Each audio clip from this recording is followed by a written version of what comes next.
I've spent a lot of time over the last few weeks digging in and looking at the AtGames Atari 50th Anniversary Flashback Gold unit. I did a review on it and I really liked it in that review, and I do stand by that review, but the more I played with it, the more that I found the annoying paddle issue that I initially thought was just paddles that were too tight was a real paddle problem, on wired paddles, no less. So I really wanted to kind of find out what else AtGames has done with paddles to see if this is a systemic problem they have or something maybe that there's hope for us in the future. So to check it out, I dug in their back catalog and I found this. This is from 2019. This is, I know, don't laugh, this is the Pong Blast unit. This is the thing that just has the little HDMI dongle that plugs in. But the reason I wanted to look at it was because it has paddles, and the paddles in fact are wireless. Now I've never had one of these before, nor have I played with it, and I haven't looked at any other reviews, but I want to know if the paddles here exhibit the same problems the paddles do on that Flashback Gold, or if in fact AtGames does it better here, or we land somewhere in the middle, and we'll get started right after this. This video brought to you in part by Tommy and the Order of Cosmic Champions. This exciting and heartwarming coming-of-age Gen X novel is available now. Check the link for more info. Hey there, welcome back to Gen X Grown Up. I am John, and I am a Gen X Grown Up. Thank you so much for the click. So as we look at this Pong Blast from AtGames, yes, I'm going to do a quick review of it because I've never really looked at it before, and I think it's fair to evaluate the product itself. But throughout the thing, I'm focusing on the implementation of the paddles and how the paddles behave and whether or not that's going to apply to future iterations of other Atari gadgets. So let's get started. So this is the volume 3 of this Pong Blast. This particular one was available at Walmart, and these things are really minimalist. I mean, you have 2 wireless controllers, and then you have that little HDMI dongle, and like that's it. The whole console is there. Now it says it comes with 20 built-in games, but you look at the back and it starts to get a little suspect. If you look at the list, I mean, yeah, you have some titles we know, Backgammon, Blackjack, Breakout, Canyon Bomber, and then you get down here to number 12, and it's just a whole bunch of variations of Video Olympics. It's because Video Olympics had, as you can see, 50 different variations, and so they give you some of those. I guess that's because there's no game select on the controller, so you just have to pick a different game to play Video Olympics with that particular variation. And I guess that's okay because I'm really less interested in having yet another way to play these paddle games, and I'm more interested in the paddle implementation itself. So let's get this thing open.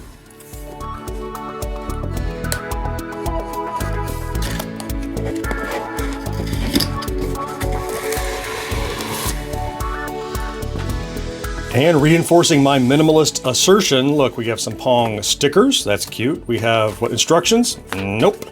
We have, there's the HDMI dongle. Oh, look, it says AtGames in like little vent holes on the back. That's actually kind of cute. And then inside, I know they're wireless controllers. Oddly, they're wireless to the base unit, but they're wired to one another. And then we just got a little power cable, and that's it. Now, the 2 controllers are almost identical. You can see that one of them is obviously the player 1, and it's much fatter, and that is because it consists of not only a paddle, but also a holder for the batteries and the menu buttons that you would use to kind of change between games and access the menu of this little blast. And the player 2, the tethered companion controller, this paddle is just slim and kind of typical for an Atari paddle. All right, let's get some batteries in this, hook it up to the TV, and try it out. And it's a blast, according to this splash screen. And yeah, so we're up and running, and I've got my player 1 paddle here. This is the fat one that has the extra buttons on it.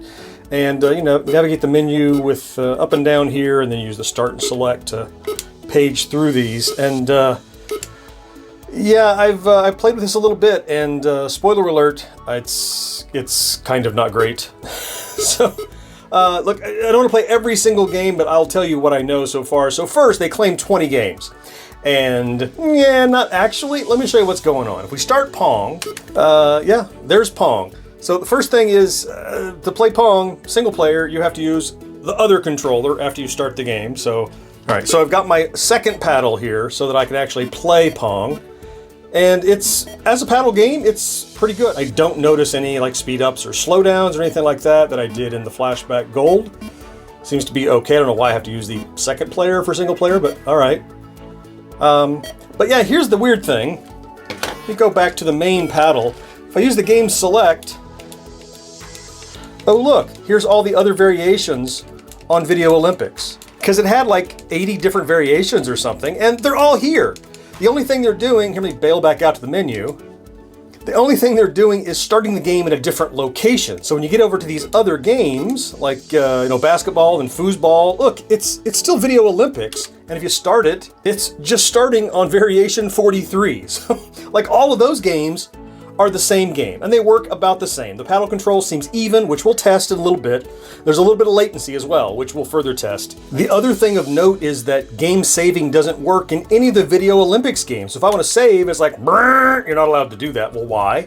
Because it's a save state, and they're using the same cartridge for like 12 games, and it would not really save that state. I get it. All right, and they warn you this in the instructions, actually, so no surprise there. So let's keep track of how many games we actually have. There's supposed to be 20. Pong, okay, that's one game. All right, backgammon. This is the Atari version of backgammon. So it works okay, really. I mean, it's a board game, so a little bit of latency doesn't make all that much difference. I can pick up my pieces and I can move them, and so that's fine. So we're up to 2 games. Let's try blackjack. Just like backgammon, it's fine, it doesn't matter. Look, I can use the paddle to do stay, hit, whatever I want to do. I have 18, I'm gonna lose because he has 20, but it's a card game, it doesn't matter. Okay, we're up to 3 games. Let's try breakout. So yeah, this is breakout, and it actually works pretty well.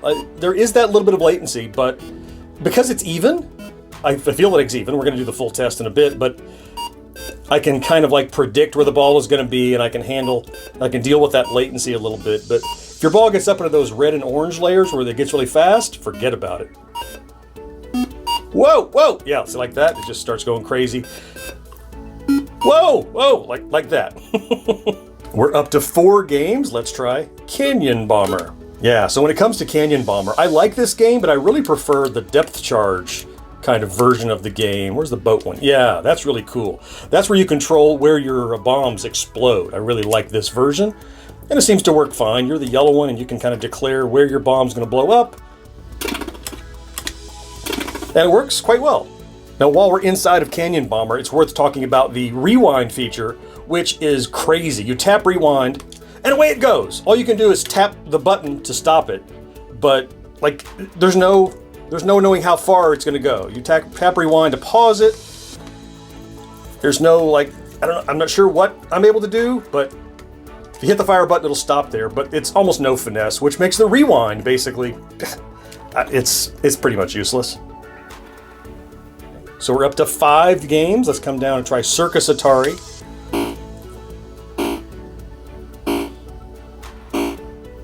I find this one to be quite playable. It works pretty well. I mean, it's Circus Atari just like I remember it, and there's nothing in the paddle that's stopping me from having a good time with this one, so that's a good addition. We're up to 6 unique games. Demons to Diamonds is here. This one works just fine. Of course, I'm shooting bad guys, trying to collect diamonds as best I can, avoiding the bullets. Okay, that one's good. That's 7 games. Let's check Night Driver. Yeah, now this one, the latency is a deal breaker. Night Driver is a fast-paced game, and I can't turn fast enough to offset the anticipation of you'll see what I'm talking about. Let me start the game. And away I go. Oh. Whoa, and the road swerves. Oh, goodness. Ah. Ouch.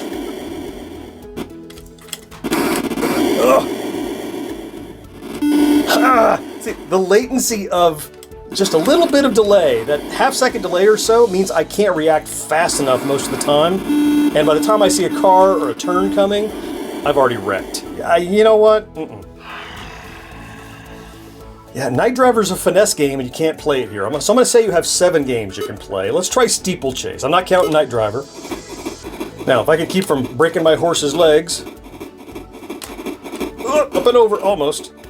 Come on, go horsey. There we go. Oh, nice. Yep, so I would say Steeplechase is fully playable, just fine. All right, so I'm up to 8 games. Let's try Street Racer. Talk about low tech. And this one seems to be okay. I mean, it is Street Racer. It's more fun with 2 people, of course. There's all the variations of Street Racer available. Ouch. But it was always a goofy one, but it works fine. So we're up to 9. Let's try Stunt Cycle. Now, here's the thing with Stunt Cycle.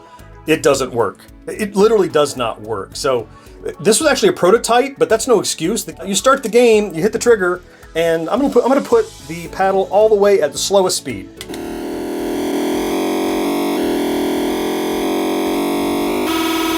And all he does is absolutely haul ass until he wrecks. Faster, slower, doesn't matter. Garbage.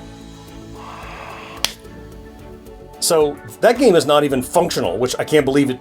How is it still being shipped this way? But now we only have still 9 games that we can play. Let's try Super Breakout. Yeah, and it's Super Breakout in all the best ways. Just like Breakout, it suffers a little bit when it gets faster from the paddle latency. It is playable. Having a couple of paddles really helps. Maybe the most playable so far that we've looked at. So Super Breakout, not bad. So of these 12 on the first page, we have 10 games so far that we can play. Then it starts getting shady. You have basketball. That's Video Olympics. Doesn't count.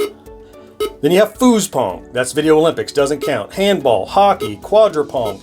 These are all volleyball even. All of these are just variations on Video Olympics. So we have 10 unique games. Video Olympics, you cannot count that like a dozen times. I'm sorry, AtGames.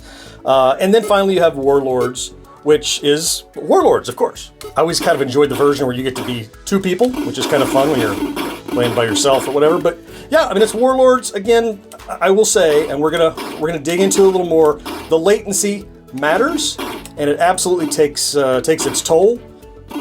Not unplayable, but everything about it is just going to make you wish it was just that much better. I would assert then what we actually have is really about 11 games. We have 11 unique games, and we have a couple more, but Night Driver is effectively not playable for any duration, and Stunt Cycle is fully and accurately totally broken.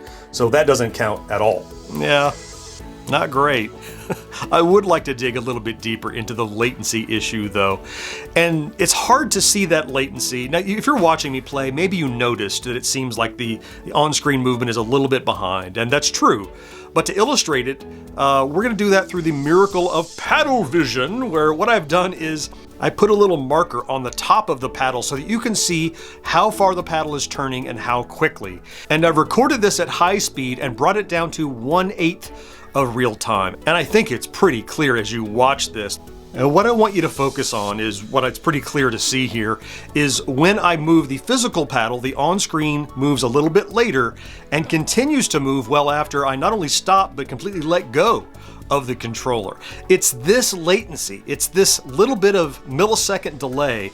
And doing the math, it's almost like a third or a half of a second delay actually. It's not just milliseconds, it's hundreds of milliseconds of delay. And that's exactly what makes these more fast-paced games nearly unplayable when they get up into the upper levels. So realistically, you've only got about 11 games here out of 20. I'm not gonna let you count the duplicates. I'm not going to let you count the one that's fully broken, nor did I count Night Driver that is effectively unplayable due to that latency. In my opinion, your mileage may vary, and not for nothing, but this little blast lacks some important 2600 console switches, like the color black and white TV type switch. Okay, you might could forgive that. Difficulty switches do not even exist. You can't access them, so everything is in standard difficulty no matter what. So playing these great old Atari paddle games on this unit, it's just frustrating and makes me want to play them on another more capable platform because they're good games, but they're just not working here in the way that you want to experience them. In fact, you should never introduce people to these games using this unit because they're going to have a bad experience. So I would say I would rate this Pong Blast unit 1 token out of 5.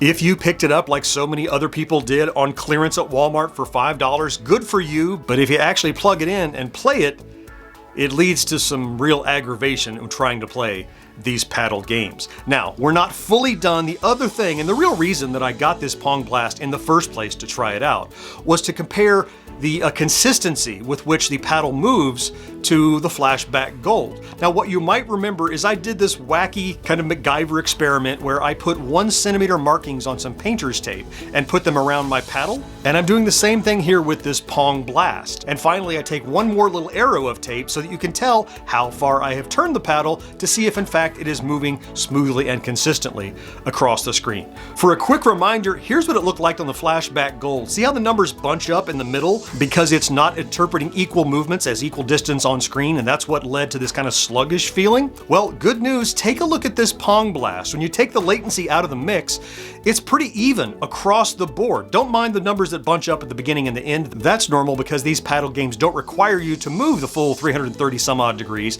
They just use that middle 100 degrees or so. And compare it to paddles on a real 2600, and the chart looks almost identical. So that tells me that AtGames absolutely does understand and know how important moving your paddle consistently and smoothly and evenly across the screen matters. So if now we could just get that sort of logic into something like the Flashback Gold, get rid of the wireless so we get rid of the latency, and we're almost there. There is hope. So what we've learned here is that AtGames knows how to do it. The Flashback Gold didn't, but possibly it could be fixed with the firmware update. I'm hoping. There's no guarantees, but at least now we got a better picture of the road ahead. Look, I'm gonna throw some links over my shoulders here and here of some other videos I've done in following this story. I certainly hope you found something to enjoy though in this video, and I can't wait to talk to you next time. Bye-bye.